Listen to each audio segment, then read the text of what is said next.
అల్క సుమన్ గారి కేసులో crime number 40లో ఇంకా కొంతమందిని రిమాండ్ చేయడం జరిగింది.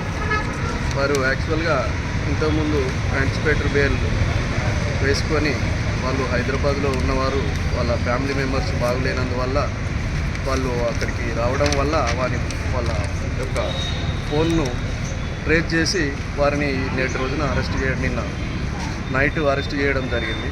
అందులో ముగ్గురిని అరెస్ట్ చేసి నేటి రోజున కోర్టుకు ప్రొడ్యూస్ చేయడం జరిగింది.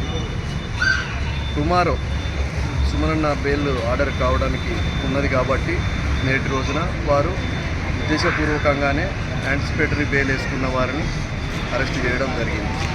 అదేవిధంగా ఫస్ట్ రోజు సుమన్ గారిని అరెస్ట్ చేసిన రోజు మొత్తము రిమాండ్ షీట్లో 9 మంది ఉన్నట్టుగా మెన్షన్ చేయడం జరిగింది.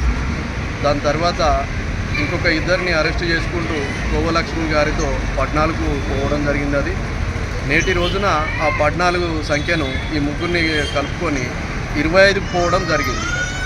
ఈ కేసుతో పాటుగా crime number 40 of 2026 PS Ramakrishnapur దాంతోపాటుగా వేరే ఇంకొక కంప్లైనెంట్తో క్రైమ్ నెంబర్ 41 కూడా చేయడం జరిగింది.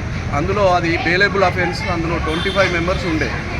అందులో ఎంతమంది అయితే ఉన్నారో వాళ్ళందరినీ కూడా ఉద్దేశపూర్వకంగా జైలుకు పంపాలనే ఉద్దేశంతోనే ఈ నేటి క్రైమ్ నెంబర్ 40లో అరెస్టు చేసుకుంటూ నేటి రోజున వారి పేర్లందరికీ కూడా ఇందులో యాడ్ అయ్యే విధంగా అబ్స్కాండింగ్ చూపిస్తూ రిమాండ్ చేయడం జరిగింది. Basing on the remand CD చూస్తే మాత్రం క్రైమ్ నెంబర్ 40లో కూడా 25 మంది నేమ్స్ ఉన్నాయి. వారు కూడా ఎందుకంటే వాళ్ళు యాక్టివ్ కార్యకర్తలు కాబట్టి, బీఆర్ఎస్ యాక్టివ్ కార్యకర్తలు కాబట్టి వారిని కూడా సఫర్ చేసినట్టయితే ఇంకేమైనా గెయిన్ కావాలనే ఉద్దేశం ఉన్నట్టున్నది.